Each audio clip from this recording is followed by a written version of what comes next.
Hola amigos, un gusto estar otra vez con ustedes grabando este video en el cual vamos a hablar de un escritor muy querido por nosotros los latinoamericanos. Me refiero a Gabriel García Márquez. Gabo. Nació este autor en el pueblo de Aracataca, en Colombia, y en el año 1927 y falleció en México en el 2014, faltándole pocos años para enterar los 90. Fue periodista, estudió Derecho sin titularse, trabajó en periódicos y escribió novela, cuento, crónicas y, por supuesto, artículos periodísticos por su labor inicial. Gabriel García Márquez se crió con sus abuelos maternos. El abuelo Nicolás Márquez, que era coronel, ex coronel, y la abuela, una dama católica muy devota, que le narraba al niño fábulas y leyendas, mientras el abuelo le hablaba de la vida militar, de la historia de Colombia y en particular esa larga pugna entre liberales y conservadores que mantuvo al país en permanentes conflictos. De modo que podríamos decir que los abuelos maternos de García Márquez fueron sus primeros profesores de literatura. Y vaya que buenos, con toda la cantidad de anécdotas y curiosidades que le contaban. Una de las primeras novelas que escribió García Márquez fue La hojarasca. De ahí fueron surgiendo muchos otros libros, como El coronel no tiene quien le escriba, El general en su laberinto, El otoño del patriarca, crónicas noveladas, como Historia de un secuestro, y hasta llegar a su obra cumbre, que fue 100 años de soledad. También Crónica de una muerte anunciada, entre otras obras excelentes. También El amor en los tiempos del cólera, Del amor y otros demonios, hasta llegar a su última novela, Memoria de mis putas tristes. Esta última novela, diría yo que no es lo mejor de la producción garcía-marquiana. Está basada en una novela del japonés Yasunari Kawabata que se llama La casa de las bellas durmientes. También escribió muchísimos cuentos, entre los que pueden mencionarse El negro quiso esperar a los ángeles, El ahogado más hermoso del mundo, La santa, La siesta de los martes, La huella de tu sangre en la nieve y muchos otros cuentos agrupados en diversos libros. Me voy a detener aquí en una de sus obras más breves y tal vez una de sus mejores producciones. Antes tenía que recordar que García Márquez, además de muchísimos premios, obtuvo también el Premio Nobel de Literatura. Bueno, decía que me voy a detener en la crónica de una muerte anunciada, por ser una obra que a mí me gusta muchísimo, espero que algunos de ustedes también. Es una obra escrita en clave policial. Y para hablar de ella, aunque les parezca un poco curioso, voy a partir hablando del Edipo Rey de Sófocles. Por una razón sencilla. El propio García Márquez declaró una vez que Edipo Rey era la mejor novela policial que se había escrito en la historia de la literatura, al menos occidental. Y la resumió diciendo que era una novela policial en la cual el detective, llamado Edipo, busca al asesino de Layo y termina descubriendo que el asesino es él mismo. Ese sería el esquema de la obra. Y el mismo García Márquez agregaba que si damos vuelta a la obra al revés, el Edipo Rey, como quien coge un calcetín y lo da vuelta para volverlo del otro lado, tenemos otro esquema, que es el que aparece precisamente en la crónica de una muerte anunciada. Aquí el protagonista que va a morir. A diferencia de Edipo, aquí es la víctima, la que busca a su victimario. No es el detective buscando al asesino, sino la víctima buscando a su victimario. Y al igual que en el destino griego, todo lo que hace el personaje lo va a conducir fatalmente a su desgracia. El protagonista, Santiago Nazar, se levanta una mañana a las 5:30 para ir a esperar al obispo que llega en barco para bendecir al pueblo. Mientras él sale y comienza a deambular por el pueblo, sus asesinos lo buscan. Son los hermanos gemelos Pedro y Pablo Vicario. Y el motivo del crimen que van a cometer los gemelos es vengar la honra de su hermana Ángela Vicario, una muchacha muy hermosa que se casa con un hombre muy rico, pero este la devuelve a su familia diciendo que no era virgen.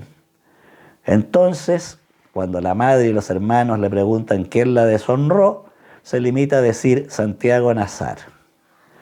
Aquí García Márquez agrega 2 condimentos al guiso de la novela que le dan sabor. Primero, que todo el pueblo sabe que van a matar a Santiago Nazar. Incluso algunos intentan ayudarlo y le hacen llegar una nota escrita advirtiéndole del peligro, nota que permanece en el suelo frente a la puerta de la casa del protagonista y que nadie lee. El segundo condimento de esta novela es que no hay ninguna prueba de que Santiago Nazar haya realmente deshonrado a la bella Ángela Vicario. Solo tenemos la declaración de ella que se limita a nombrarlo, nada más. Todos estos elementos van configurando esta espléndida novela breve, que si bien es cierto, como dije al principio, está escrita en clave policial, no corresponde a este género en el sentido estricto de la palabra. Pero somos advertidos de la primera línea que el héroe va a morir, sabemos quiénes son los asesinos, conocemos el motivo por el que se le va a matar, solo resta conocer cómo se va a producir la desgracia, en qué momento. Y, como dije antes, al igual que el destino griego, nada de lo que haga Santiago Nazar puede liberarlo de su muerte. Es una novela que se puede leer de un round, fácil de leer, con el sabor que García Márquez le da a su obra, ¿no? Ese sabor de fruta tropical, sabrosa y jugosa, que nos lleva a trasladarnos por los sucesos y los personajes de manera entretenida, donde se van mezclando sucesos dramáticos con elementos humorísticos, y la maestría que tiene García Márquez en el manejo de la prosa. Recomiendo esta obra que seguramente muchos de ustedes ya han leído. Es bastante, yo diría que se ha hecho popular, se ha transformado en un verdadero aforismo. Cuando algo va a ocurrir en el plano político, por ejemplo social, dicen, era la crónica de una muerte anunciada. Se ha popularizado tanto este título que se ha transformado en un aforismo. La gran obra de García Márquez, 100 años de soledad, a la que el poeta chileno Pablo Neruda comparó con el Quijote de Cervantes en calidad, como el Quijote latinoamericano, ya creo que ha sido demasiado comentada, analizada y ultra leída. La otra gran obra de García Márquez, para mi gusto, es El amor en los tiempos del cólera. Yo diría que estas tres, La crónica de una muerte anunciada, El amor en los tiempos del cólera y 100 años de soledad, son el triángulo fundamental de su producción. También los cuentos, aunque yo diría que que los cuentos no logra la cima que logra en sus novelas, sobre todo en las tres mencionadas. Hay algunos cuentos excelentes, por supuesto. Hablo del conjunto de su producción cuentística. García Márquez fue la figura central de lo que se llamó el boom latinoamericano, que fue un fenómeno editorial. Fue, digamos, el descubrimiento de las editoriales españolas de la producción literaria latinoamericana. Entre los autores que formaron este boom, además de García Márquez, están Mario Vargas Llosa, Carlos Fuentes, Julio Cortázar, José Lezama Lima, Guillermo Cabrera Infante, Juan Carlos Onetti, Mario Benedetti, entre otros. Pero también se le atribuye a este movimiento, en particular a García Márquez, un género que Arturo Uslar Pietri, el escritor venezolano, llamó el realismo mágico. Sin embargo, aquí hay que ser justo y en realidad no fue García Márquez el creador de este movimiento, que ya ese estilo de prosa lo habían hecho antes, perdón, el guatemalteco Miguel Ángel Asturias y el cubano francés Alejo Carpentier. Perdón, pero estoy un poco resfriado. Bueno, este es un panorama sintético de la obra de García Márquez, que en la vejez desgraciadamente contrajo el Alzheimer, esa terrible enfermedad, y murió a los 87 años en México. Los que no hayan leído la crónica de una muerte anunciada encontrarán una excelente novela que los va a entretener de la primera a la última página. Y también pueden incursionar en las otras obras. También, olvidaba decir, y esto es necesario, que entre las grandes influencias que tuvo García Márquez en su estilo literario está el norteamericano William Faulkner, también ganador del Premio Nobel de Literatura.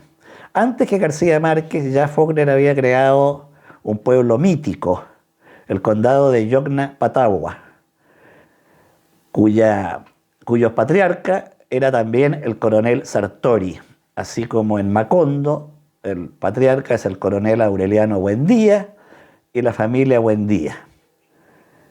Es imposible no ver en el coronel Aureliano Buendía al coronel Nicolás Márquez, el abuelo del escritor, que tanto lo instruyó desde niño en la vida militar colombiana. En literatura no existe la originalidad, como creen algunos. El arte, al igual que la ciencia, es como una torta de hoja. Cada capa se va apoyando en la capa anterior. Ya había dicho en una carta Isaac Newton, si he llegado hasta donde he llegado es porque me apoyé en hombros de gigantes. Y los gigantes son los anteriores, los precedentes. En el arte ocurre lo mismo, siempre hay precedentes. Aquí un gran precedente fue William Faulkner.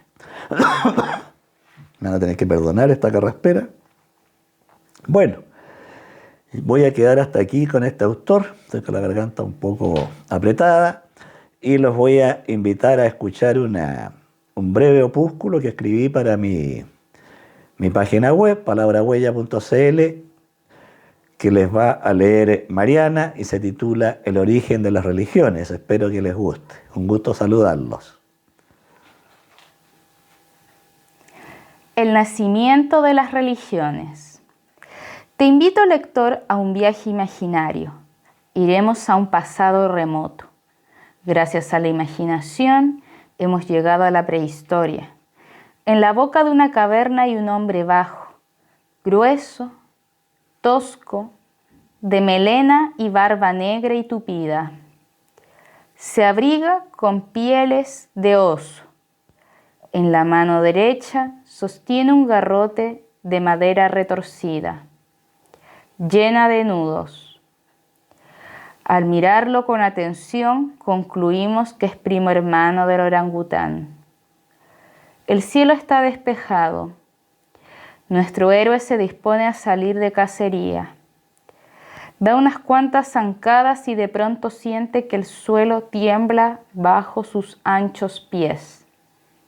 Y ve que en la cima del cerro que se eleva frente a él escupe fuego, humo y piedras.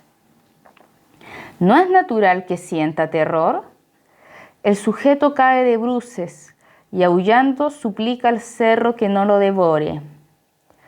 Nuestro hombre, que por coincidencia se llama Adán, no sabe que no es un cerro, sino un volcán que está en erupción. En su estado anímico, dominado por el espanto, Adán piensa que el cerro es un ser poderoso, un monstruo ante el cual él solo es una hormiga que puede ser aplastada de un instante a otro. Por eso grita, pide clemencia, ruega. Cuando la erupción volcánica termina, Adán se incorpora con los ojos muy abiertos, las pupilas dilatadas, le tiritan las piernas y haciendo un esfuerzo enorme corre a esconderse en la caverna. Ahí encuentra a su mujer, Eva, y a sus pequeños hijos arrodillados y abrazados unos con otros, todavía llorando y temblando. Cuando por fin recuperan la calma, el padre les cuenta el espantoso espectáculo que ha visto, pero no se conforma con el relato de su existencia traumática. También les dice que hay que hacer algo para satisfacer al monstruo. Eva aporta diciendo que también es necesario ganarse su amistad. Así podrán tener protección. Después de mucho meditar, la pareja decide llevar regalos al monstruo. Al día siguiente salen de la caverna con frutas y verduras que van a dejar al pie del cerro. Parados ante la pendiente cubierta de lava, piedras, árboles destrozados y hierba quemada. Le hablan diciendo que lo aman, lo veneran, lo respetan y harán cualquier cosa para darle en el gusto. Como no saben cuál será la reacción del monstruo, creen que deben mejorar sus ofrendas. Entonces sacrifican a uno de sus hijos para llevarlo al pie del cerro. Esta vez se atreven a subir hasta la mitad de la pendiente para dejar los restos humanos. Luego descienden esperanzados. Mientras se acercan a la caverna, conversan sobre un asunto que los preocupa. El monstruo debe tener un nombre, como el oso y el tigre dientes de sable. Entonces Eva suelta un grito de felicidad. Se le ha ocurrido un nombre que puede aplicarse muy bien. Dios. Adán lo acepta, primero porque es masculino, segundo porque no se le ocurre ningún otro.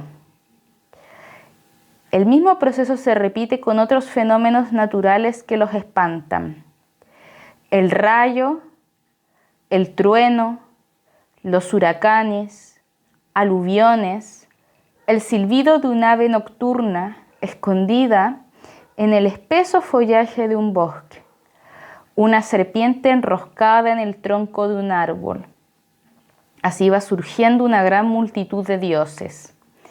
La familia crece, conocen a otros cavernícolas, aumenta el número de individuos, aparece la tribu. Adán, que es muy fuerte, se proclama el jefe. Él es el macho alfa.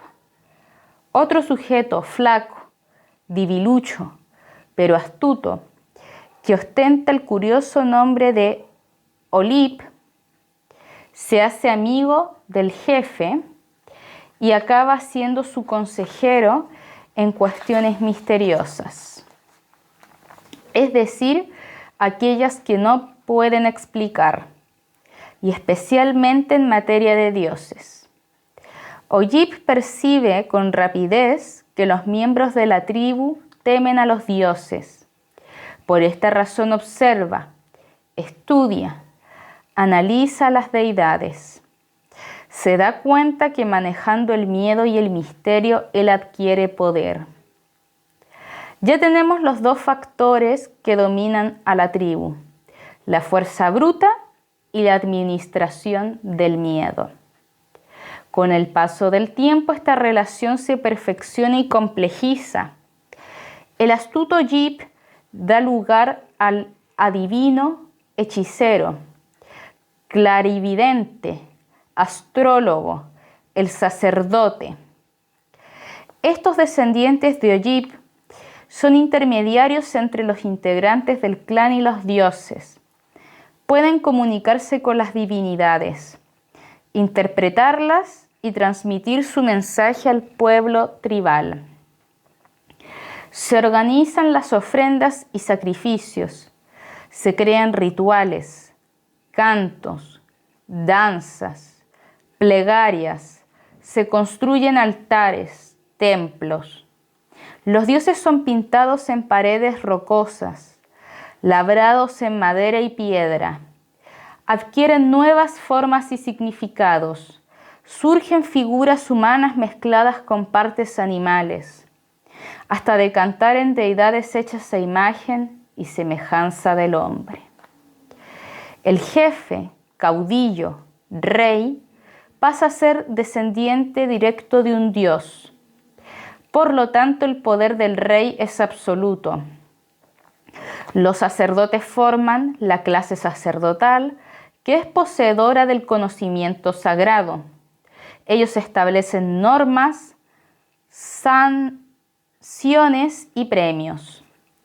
Más tarde redactan escritos que contienen las enseñanzas y mandatos divinos.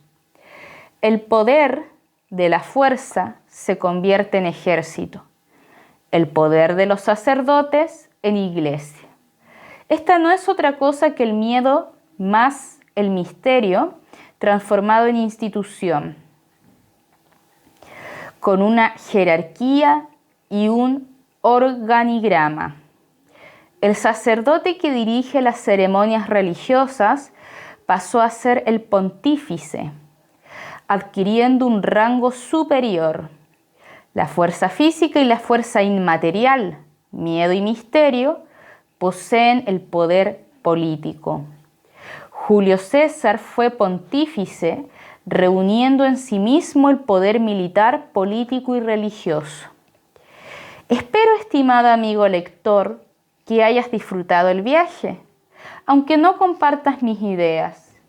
También que te apiades del pobre cavernícola que tanto ha sufrido, luchado y equivocado para llegar al estado actual.